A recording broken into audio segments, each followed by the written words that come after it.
What's up, Commanders fans? Welcome back to Commanders HQ, your home for everything Washington Commanders. The news, the passion, and the behind-the-scenes stories that truly matter to this fan base.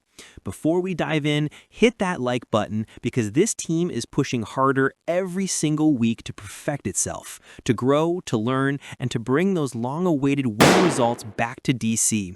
And trust me, today's update perfectly captures that mission. The Commanders are working day and night to reshape this roster into a well-oiled, competitive machine. But as every NFL season reminds us, progress is rarely linear. Sometimes you take a step forward, and sometimes life throws a curveball your way. That's exactly what happened this week. Just 2 days after signing young edge rusher Drake Jackson, the Washington Commanders have placed him on injured reserve.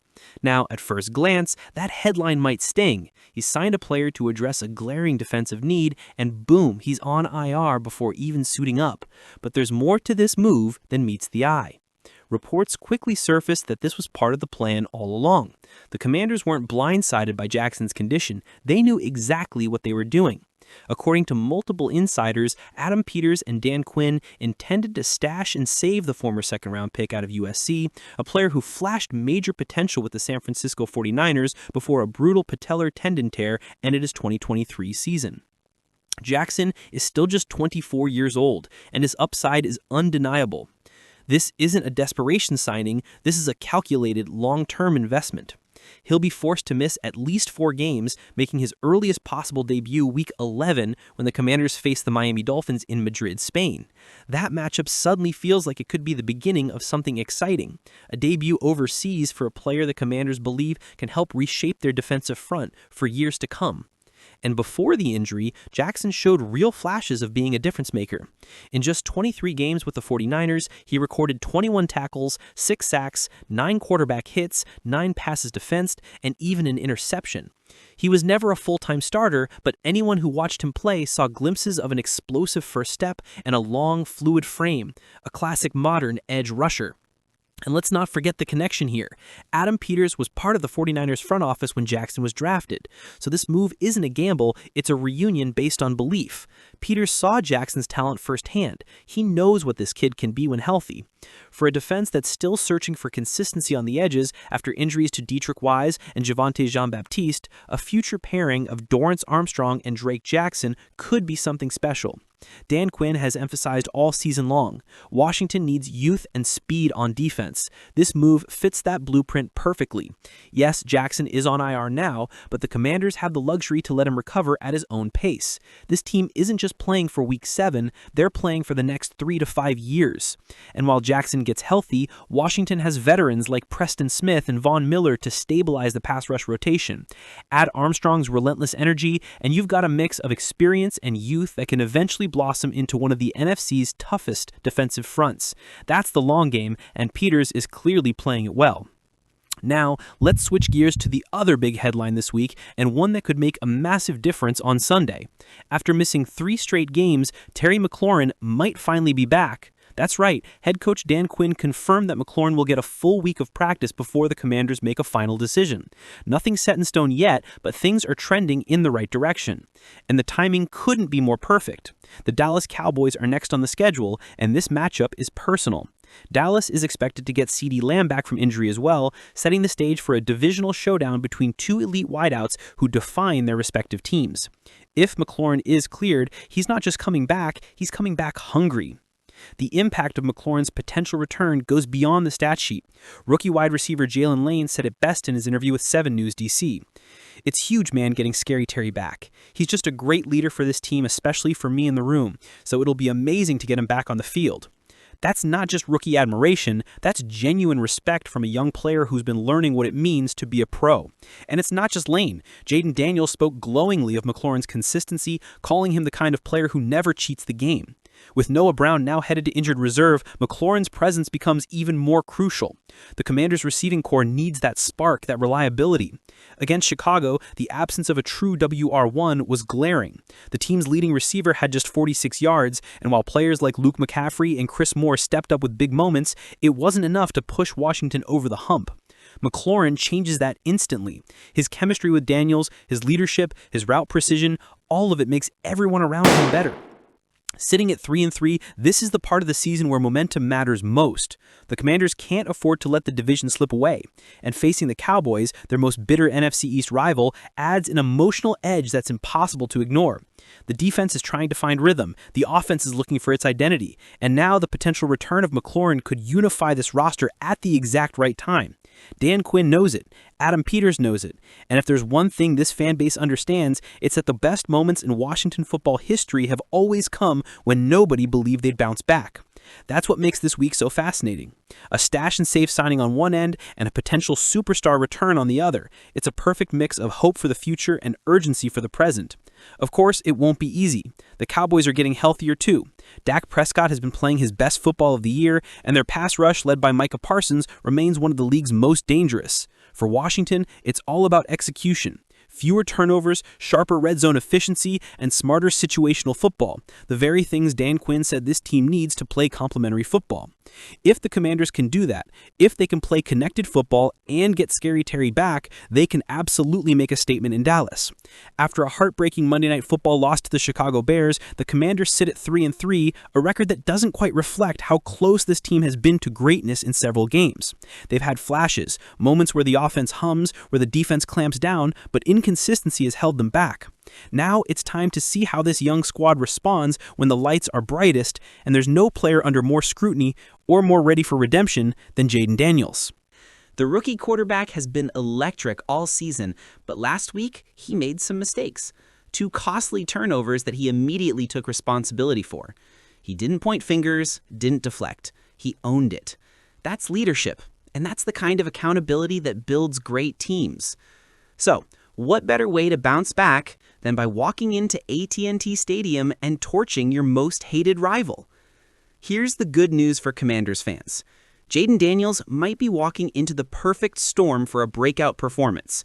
We spoke with Mauricio Rodriguez, the Dallas beat reporter for A to Z Sports, who gave us a very honest take on what Washington should expect from the struggling Cowboys defense.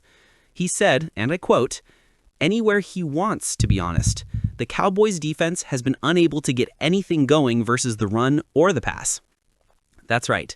Anywhere he wants. The Cowboys defense ranks dead last in the NFL, giving up more than 411 yards per game. They've been blown off the ball in the run game, missing tackles and losing gap control. Their safeties are misused, their corners are confused, and they've had more busted coverages in the last month than most teams have all season. According to Rodriguez, the Commanders should especially target Donovan Wilson, a former box safety that Dallas has inexplicably been using in deep coverage. It's been a disaster. The Cowboys have paid dearly for that mistake, Rodriguez said, and he expects Daniels to go after him early and often. And honestly, he's right. We've seen Daniels' chemistry growing with Luke McCaffrey, Ben Sinnott, and hopefully soon Terry McLaurin again. And with the speed and creativity this offense has, they can absolutely expose a defense that's out of sync. The one disadvantage that could cost Washington. Now here's where things get tricky. For all the promise of Jayden Daniels lighting it up on offense, the Commanders' defense might not be ready to hold up its end of the bargain. Let's be real. The defense took a huge step backward last week. Chicago, a team that had been struggling to run the ball, gashed Washington for 145 rushing yards, their best ground performance of the season. That's not what Dan Quinn wants to see from a unit that's supposed to be the foundation of his identity. It's especially concerning because the Cowboys are finally starting to find balance on offense.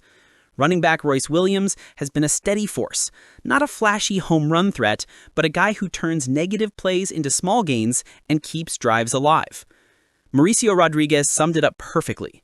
Williams has turned tackles for loss into small gains consistently, and that's allowed the Cowboys to make life easier on Dak Prescott.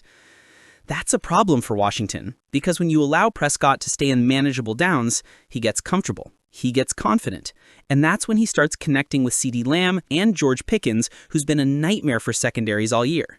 If Washington can't stop the run early, it won't matter how good Daniels plays. This could quickly turn into a shootout where one mistake could swing the entire game. Dan Quinn knows this team is still a work in progress. His defense has shown flashes of dominance, but consistency is still missing.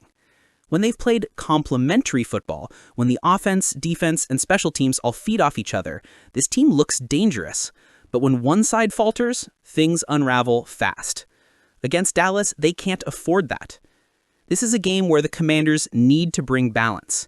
They can't rely solely on Daniels' arm, even though the Cowboys' defense is giving up yards in bunches. They've got to stay committed to the run game, mix in some of Brian Robinson Jr. and Antonio Gibson, keep the defense guessing, and set up play-action shots downfield. Mauricio Rodriguez pointed out that abandoning the run would be a mistake. The Commanders would be wise not to abandon the run, as Dallas defenders have shown terrible gap integrity, miss tackles, and take poor angles. So yes, strike with Daniels when you can, but don't forget the formula that works. Control the tempo, wear down their front seven, open up those big play opportunities later in the game. Let's not underestimate the emotional weight of this matchup either. This isn't just any game. This is Washington versus Dallas. Decades of bad blood. Generations of fans who've lived and died by this rivalry. Jayden Daniels knows what this game means. He might be new to the NFC East, but he's already embraced what it means to play for this city, to represent this fan base. And coming off that Monday night loss, with all eyes watching how he responds, this could be the game that defines the start of his Commander's career. A win in Dallas in enemy territory would be massive, not just for the standings, but for the confidence of this young locker room. The NFC is stacked this year. Let's face it, if Washington wants to make the playoffs, the path likely runs through the NFC East. That means beating teams like the Cowboys, holding their ground against the Eagles, and taking care of business against opponents they should beat. At 3-3, there's still everything to play for, but they can't afford to keep letting winnable games slip away. Jayden Daniels will have opportunities, and he'll make plays, no doubt about that. But the real test will be whether this team can put together a complete performance, offense, defense, and special teams for 60 full minutes. That's been the missing ingredient so far. And if they can finally find that balance, look out, because this team's ceiling is higher than most people realize. So, Commanders fans, here's the question for you. What do you think about Adam Peters' decision to stash Drake Jackson for the long run? Smart move for the future, or a risky bet on potential? And how fired up are you about the possible return of Terry McLaurin against the Cowboys? Drop your thoughts in the comments. I want to hear from the entire Commanders family on this one. And if you're excited to see how this team continues to evolve, make sure you smash that like button, subscribe to Commanders HQ, and turn on notifications so you never miss our next breakdown. This team is learning, growing, and fighting every week. And trust me, the best is still ahead. Until next time, Commanders fans, hail to the Commanders.